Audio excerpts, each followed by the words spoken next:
नमस्कार। पेश ने हुण तक दीआं खबरां। संसद के दोवां सदनां राज सभा ਅਤੇ लोक सभा विच अज राष्ट्रपति के भाषण ते धन्नवाद मते ते चर्चा शुरू करन दा फैसला होया। इस चर्चा दौरान संसद विच किसानां दे अंदोलन ते भी चर्चा होने की संभावना है। बीते दिन संसद के दोवें सदनां विच 3 खेती कानूनां ਅਤੇ किसानी के होर मुद्दिआं नूं लै के विरोधी पार्टियां वल्लों कीते गए हंगामे कारण कोई कामकाज नहीं हो सकिया ते कई बार विघ्नां तो बाद कार्रवाई नूं मुलतवी करना पिया। अज राज सभा वालों संसद के सांझे इजलास नूं राष्ट्रपति के भाषण ते धन्नवाद मते ते चर्चा शुरू की गई। सदन ने इस गल ते सहमति जताई कि ਵੱਖ-ਵੱਖ पार्टियां के मैंबरां नूं वधेरे समां दित्ता जावेगा तां जो मैंबर किसान अंदोलन नाल संबंधित मुद्दे भी चुक सकण।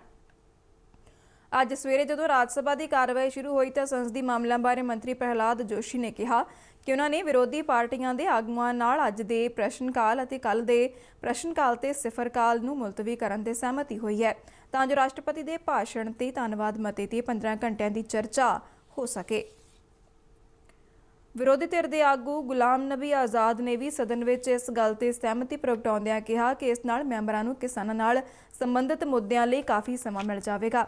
बाद विच चर्चा की शुरुआत करदिआं भाजपा मैंबर भुवनेश्वर कलीता ने किसानां दी भलाई लई सरकार वल्लों चुके गए ਵੱਖ-ਵੱਖ कदमां दा जिक्र किया। उन्होंने कहा कि केंद्र सरकार किसानां नाल संबंधित ਵੱਖ-ਵੱਖ मुद्दिआं ते चर्चा करन लई तैयार है। उन्होंने कहा कि किसान जथेबंदियां ਅਤੇ खेती मंत्री विचाले कई गेड़ां की गलबात हुई। आयुष्मान भारत बारे गल करदिआं कलीता ने कहा कि इस स्कीम नाल देश के ਲੱਖਾਂ गरीब परिवारां नूं बहुत वड्डी राहत मिली है। उन्होंने कहा कि प्रधानमंत्री नरेंद्र मोदी की अगवाई विच भारत ने कारोबार विच सुखालेपण के लिहाज नाल विश्व रैंकिंग विच चोखा सुधार किया है। भाजपा के एक होर मैंबर विजयपाल सिंह ने कोविड-19 महामारी नाल नजिठण लई सरकार के यत्नां की शलाघा की। चर्चा में हिस्सा लैंदिआं विरोधी धिर के आगू गुलाम नबी आज़ाद ने किसान अंदोलन के मद्देनज़र तीनों खेती कानूनां नूं रद्द करन दी मंग की। उन्होंने कहा कि लड़ाई किसानां विरुद्ध नहीं होनी चाहिए।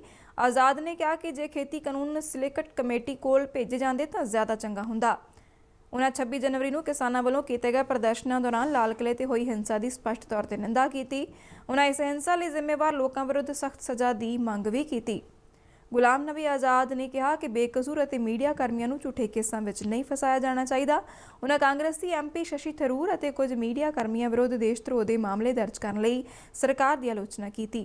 कश्मीर का जिक्र करदिआं आज़ाद ने कहा कि जम्मू और कश्मीर का सूबे का दर्जा मुड़ बहाल किया जाए। केंद्र सरकार ने लॉकडाउन दौरान फैक्ट्रियों में उत्पादन के घाटे नूं पुर करन लई कई सूबा सरकारां वल्लों फैक्ट्रियों में काम करन दे समय में वाधे का प्रस्ताव रद्द कर दिते ने।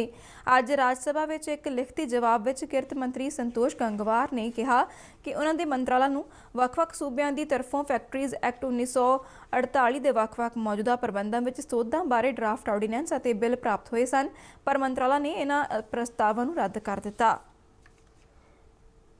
एशिया का सब तो वड्डा हवाई शो एरो इंडिया अज बेंगलुरु में शुरू होया, जिसका उद्घाटन रक्षा मंत्री राजनाथ सिंह ने किया।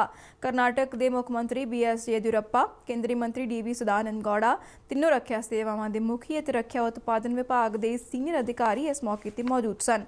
3 दिना एरो शो के उद्घाटनी समागम को संबोधन करदिआं रक्षा मंत्री राजनाथ सिंह ने हथियारबंद फौजां लई स्वदेशी हथियार प्रणाली को डिजाइन और विकसित करने के खेत्र में भारत की वधदी मौजूदगी की चर्चा करदिआं मुढ़ले उपकरण निर्मातावां और एजेंसियां नूं शहरी हवाबाजी खेत्र दीआं वधदिआं लोड़ां की पूर्ति लई अगे आउण दा सੱਦਾ दिता। रक्षा मंत्री ने कहा कि भारत कारोबार में सुखालेपन के लिहाज नाल विश्व रैंकिंग में 63वें स्थान तो 14वें स्थान पर पहुंचा है। रक्षा मंत्री ने भारत में निर्माण की सहूलत शुरू करने लई पूंजीकारां नूं भारतीय कंपनियां तक पहुँच करने की अपील की। राजनाथ सिंह ने कहा कि भारत ने 2024 तक एरोस्पेस और रक्षा उत्पादन के कारोबार नूं 1,75,000 करोड़ रुपए तक पहुँचाउण दा टीचा मिथ्या है। उन्होंने कहा कि भारत अज स्वदेशी उपकरणों को बरामद करने का मादा रखता है। उन्होंने कहा कि भारत ने मेक इन इंडिया तो मेक फॉर वर्ल्ड का सफर तय किया है। रक्षा मंत्री ने कहा कि भारत अपनी खेतरी अखंडता की राखी लिए पूरी तरह समर्थ है और सरहदां ते ज्यों दी त्यों स्थिति को बदलण दीआं कोशिशां बर्दाश्त नहीं कीतियां जाणगियां। राजनाथ सिंह ने कहा कि कुछ मुल्कों में सरकारां वल्लों चलाए जा रहे अतवाद का ढुकवां जवाब दिता जाएगा।